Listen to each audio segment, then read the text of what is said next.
प्यारे बच्चों, आज हम कक्षा 8 का लेसन नंबर 11 जब सिनेमा ने बोलना सीखा इसके अभ्यास प्रश्न और अन्य महत्वपूर्ण प्रश्न करेंगे। तो देखिए, जब पहली बार बोलती फिल्म प्रदर्शित हुई तो उसके पोस्टर पर कौन से वाक्य छापे गए? उस फिल्म में कितने चेहरे थे? स्पष्ट कीजिए। देखिए, ये प्रश्न पहले भी जब पाठ पढ़ा है, जब आ चुका है। पोस्टर पर कौन से वाक्य छापे गए थे? तो जब पहली बार बोलती फिल्म प्रदर्शित हुई तो उसके पोस्टर पर छापा गया था, ये वे सभी सजीव हैं, सांस ले रहे हैं, 100% बोल रहे हैं, 78 मुर्दा इंसान जिंदा हो गए, उनको बोलते बातें करते देखो। पोस्टर पढ़कर बताया जा सकता है कि उस फिल्म में 78 चेहरे थे। 78 मुर्दा इंसान जिंदा हो गए। तो इस पोस्टर से हमें पता चलता है कि उसमें कितने चेहरे थे? 78। 78। अगला क्वेश्चन है, पहला बोलता सिनेमा बनाने के लिए फिल्मकार अर्देशीर एम ईरानी को प्रेरणा कहाँ से मिली? उन्होंने आलम आरा फिल्म के लिए आधार कहाँ से लिया?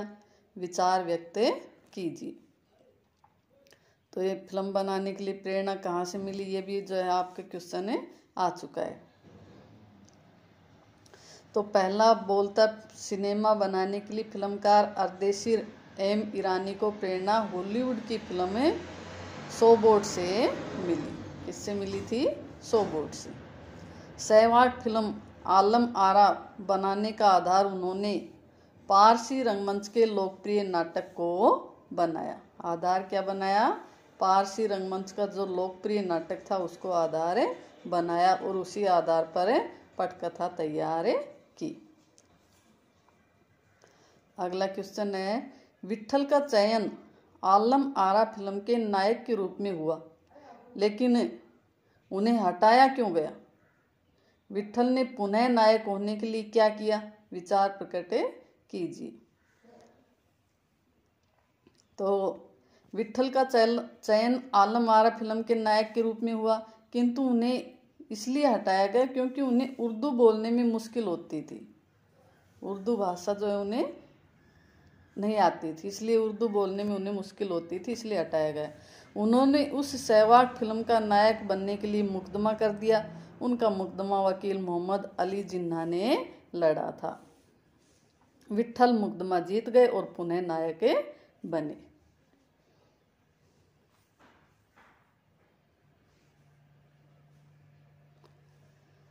अगला है, पहली सहवाग फिल्म के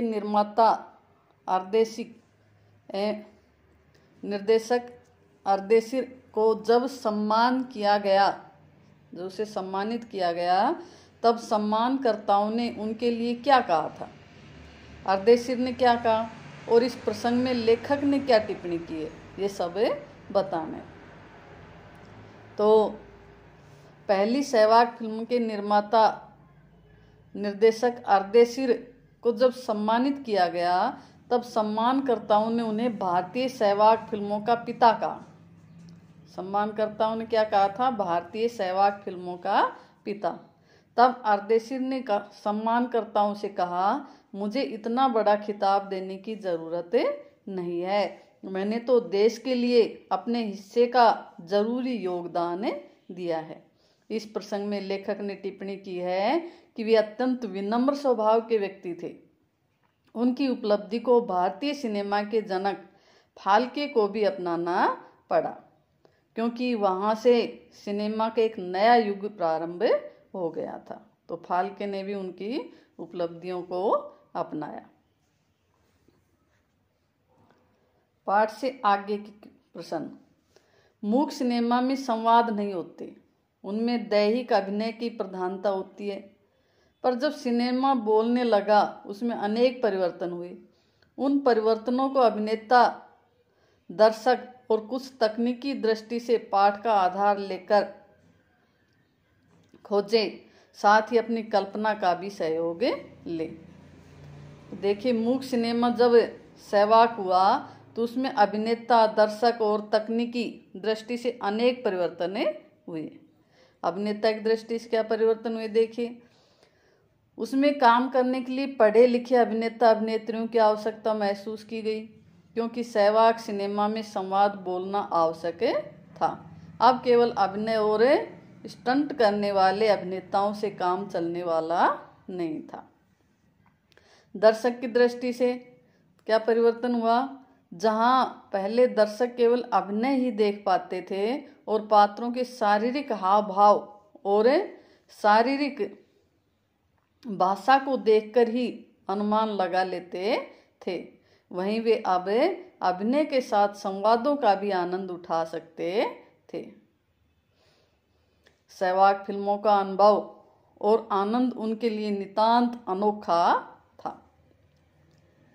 तकनीकी दृष्टि से क्या परिवर्तन आया इसमें, देखिए, सहवाग पहली फिल्म आलम आरा की शूटिंग रात में की गई, इस कारण कृत्रिम प्रकाश व्यवस्था करनी पड़ी।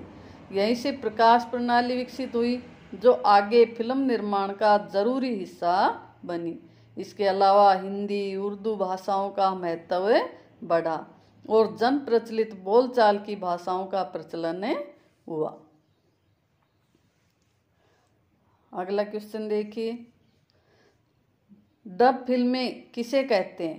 कभी कभी डब फिल्मों में अभिनेता के मुंह खोलने और आवाज में अंतर आ जाता है, इसका कारण क्या हो सकता है? देखिए, डब फिल्म क्या होती है, जब फिल्म डब फिल्म उन फिल्मों को कहते हैं जिनमें अभिनेता अभिनेत्रियां अभिनय तो करते हैं परंतु संवाद नहीं बोलते। वे संवाद बोलने का अभिनय मात्र करते हैं, उनके द्वारा बोले जाने वाले संवाद किसी अन्य की आवाज में डब कर लिए जाते हैं, यानी वो खुद नहीं बोलते, किसी और की आवाज में उसके आवाज को डब कर लेते हैं। जब अभिनय और संवाद का संयोजन कर फिल्म को दर्शकों के समक्ष प्रस्तुत किया जाता है, कभी कभी डब फिल्मों में अभिनेता के मुंह खोलने और आवाज में अंतर आ जाता है। उसका कारण अभिनय और संवाद के संयोजन में कमी तथा अन्य तकनीकी कमियां भी हो सकती हैं। यानी बोलने वाले की आवाज़ अलग है और वो जो है दर्शक, जो फिल्मकार है, वो जो अभिनेता है उनसे केवल मुंह से जो है आवाज़ निकलवाता है और वो उसकी आवाज़ उसमें नहीं डालते हैं। तो उसके मुंह जब खुलता है और वो आवाज़ जो उसके साथ सेट की जाती है तो उसमें थोड़ा बहुत अंतर आ जाता है। अनुमान और कल्पना से, किसी मूक सिनेमा में बिना आवाज़ के ठाकेदार हंसी कैसे दिखेगी? अभिनय करके अनुभव कीजिए। नहीं, मूक फिल्म है, आवाज़ नहीं है, फिर ठाकेदार हंसी कैसे हंसते हुए जो आप देख सकते हैं। तो देखिए कैसे होगा, जब मूक सिनेमा में अभिनय किया जाए तो केवल हाथ पैर चलाकर चेहरे के अभिनय से मुंह या बिना आवाज के हंसी का ठाका लगाने का प्रयास किया जाता है। यानी शरीर के हाव भाव से ये जो है दिखाया जाता है, दर्शाया जाता है कि वो ठाका लगाकर हंस रहा है। मूक फिल्म देखने का एक उपाय यह है कि आप टेलीविजन की आवाज बंद करके फिल्म देखें, उनकी कहानी को समझने का प्रयास करें और अनुमान लगाएं कि फिल्म में संवाद और दृश्य की हिस्सेदारी कितनी है। निर्देशक के निर्देश के अनुसार टेलीविजन की आवाज बंद करके फिल्म देखने से पता चलता है कि संवाद और दृश्य की हिस्सेदारी ही सबसे अधिक होती है। नहीं, दोनों जब एक साथ आते हैं तभी हमें अच्छे से समझ में आता है। बिना संवाद के दृश्य नीरस लगने लगता है और अनेक बातें अस्पष्ट रह जाती हैं, यानी हम स्पष्ट से समझ भी नहीं पाते कि वो क्या कह रहे हैं। आगे देखिए, भाषा की बात। सहवाग शब्द वाक्य के पहले स लगाने से बना है। स उपसर्ग से कई शब्द बनते हैं। निम्नलिखित शब्दों के साथ स का उपसर्ग का की भांति प्रयोग करके शब्द बनाए और शब्दार्थ में होने वाले परिवर्तन को बताएं। अब ये शब्द हैं हित, परिवार, विनय, चित्र, बल और सम्मान। इन सब में हमें स उपसर्ग लगाना, और उपसर्ग कहाँ लगते हैं? शब्द से पहले। तो इनके साथ स उपसर्ग लगा करके फिर इनका अर्थ निकालना है कि इनका क्या अर्थ है, निकलते हैं। तो देखिए, हित शब्द है, हित का अर्थ होता है भलाई, और जब स उपसर्ग लगाएंगे तो क्या बन जाएगा? सहित, और सहित का होता है के साथ। ठीक है। अब परिवार है, परिवार का अर्थ है घर में रहने वाले सदस्यों का समूह, और जब इसके स उपसर्ग लगाएंगे तो क्या बन जाएगा? सहपरिवार, और सहपरिवार का अर्थ होगा परिवार के साथ। अगला है विनय। विनय का अर्थ होता है विनम्रता, और जब स उपसर्ग लगाएंगे तो क्या बन जाएगा? सविनय, और सविनय का अर्थ क्या होगा? विनय के साथ। ऐसे ही चित्र शब्द है, चित्र शब्द का अर्थ होता है तस्वीर, और जब इसके साथ स उपसर्ग लगाएंगे तो क्या बन जाएगा? सचित्र, और सचित्र का अर्थ होता है चित्र के सहित। अगला है बल। बल का अर्थ होता है ताकत, जो स उपसर्ग लगाएंगे क्या हो जाएगा? सबल, और सबल का अर्थ होगा बलवान। अगला है आदर। आदर का अर्थ होता है सम्मान, और जो स उपसर्ग लगाएंगे तो अगला है सम्मान, और सम्मान का अर्थ होता है आदर, और सम्मान के साथ स उपसर्ग लगाएंगे तो क्या बन जाएंगे? ससम्मान, और ससम्मान का अर्थ होगा आदर पूर्वक। आदर पूर्वक। आगे देखिए, उपसर्ग और प्रत्यय दोनों ही शब्दांश होते हैं। शब्दांश है ना, शब्द का एक छोटा हिस्सा। वाक्य में इसका अकेला प्रयोग नहीं होता।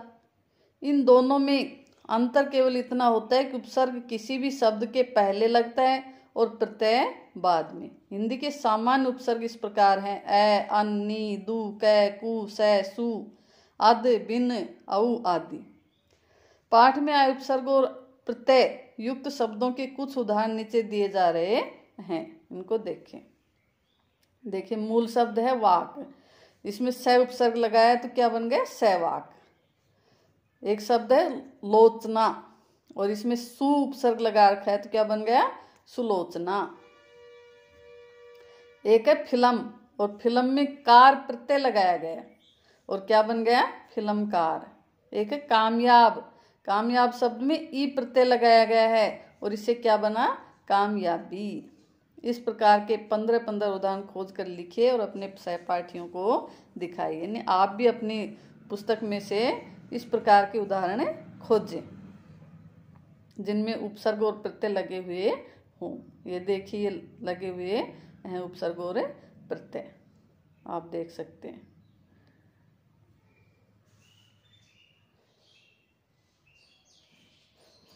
ये प्रत्यय है। हिंदुस्तान में ई उपसर्ग, हिंदुस्तानी। अधिकार में तर, अधिकतर, अधिक में तर। सम्मान में इत, जय सम्मानित। इस प्रकार से आगे हैं अन्य महत्वपूर्ण प्रश्न। देखिए, अन्य महत्वपूर्ण प्रश्न बहुत ही आवश्यक हैं, इनको अच्छे से पढ़े, ध्यान रखें। सबसे पहले बनी सहवाग फिल्म थी, तो सबसे पहले सहवाग फिल्म कौन सी बनी थी? आलम आरा। सहवाग यानी बोलती फिल्म। भारत की पहली बोलती फिल्म के नायक कौन थे? नायक कौन थे बताओ? विट्ठल। कौन थे? विट्ठल। अर्देशीर एम ईरानी द्वारा बनाई गई फिल्म आलम आरा सबसे पहले प्रदर्शित हुई थी। सबसे पहले कहाँ पर प्रदर्शित हुई थी आलम आरा फिल्म?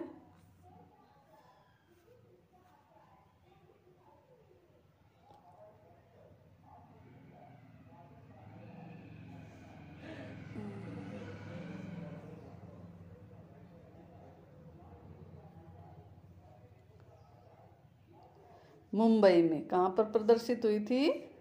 मुंबई में।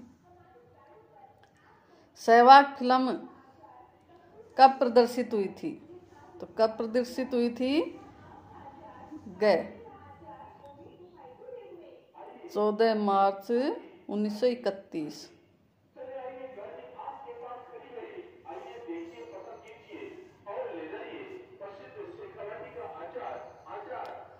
14 मार्च 1931 को लेखक ने कैसी तारीख माना है? ऐतिहासिक। कैसी तारीख माना है? ऐतिहासिक। पहली बोलती फिल्म के निर्देशक थे? पहली बोलती फिल्म के निर्देशक कौन थे? अर्देशीर एम ईरानी। आलम आरा का पहला नायक कौन था?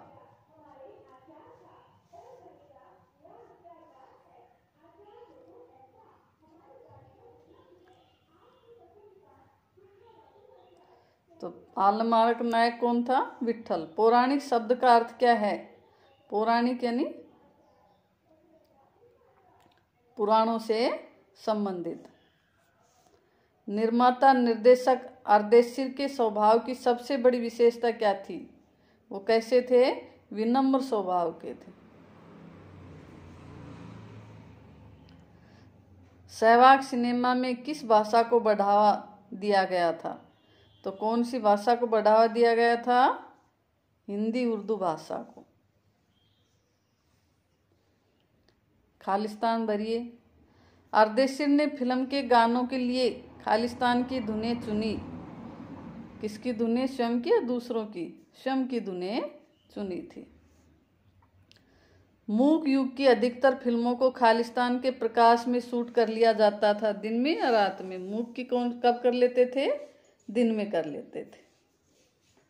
आलम आरा में गीत, संगीत तथा नृत्य के खालिस्तान संयोजन थे। अद्भुत या अनोखे? तो कैसे संयोजन थे? अनोखे। इसके कारण खालिस्तान सिनेमा को ब्रिटिश प्रशासकों की तीखी नजर का सामना करना पड़ा। सहवाग या ऐवाग? तो किसको? सहवाग। अति लघुत्रात्मक प्रश्न। 14 मार्च सन 1931 को फिल्म जगत की ऐतिहासिक तिथि क्यों निश्चित किया गया? उस दिन पहली बोलती फिल्म आलम आरा भारत में प्रदर्शित हुई थी। एम ईरानी ने बोलती फिल्म कौन से सन में बनाने का निर्णय किया था? तो एम ईरानी ने बोलती फिल्म बनाने का निर्णय 1929 में कर लिया था, जब उन्होंने 100 बोल्ट देखी थी। फिल्म आलम आरा के पहले पार्श्व गायक कौन थे? तो पहले पार्श्व गायक कौन थे? फिल्म आलम आरा के पहले पार्श्व गायक थे WM खान। आलम आरा की शूटिंग रात में क्यों करनी पड़ती थी? तो क्यों करनी पड़ती थी? साउंड के कारण आलम आरा की शूटिंग रात में करनी पड़ती थी। आलम आरा में विट्ठल की जगह किसको नायक बनाया गया था?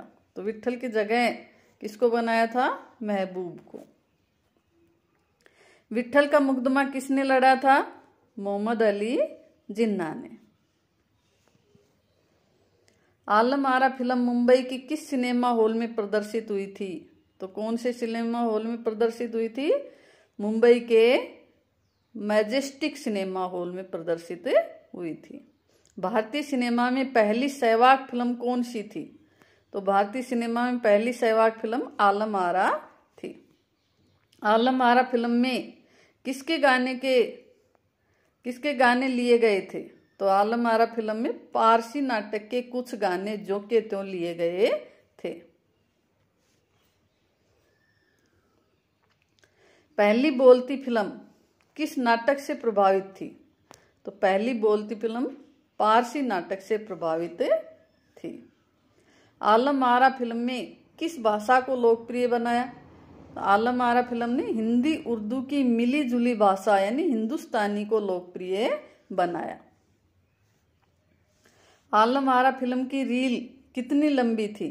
आलम आरा फिल्म की रील 10,000 फुट लंबी थी।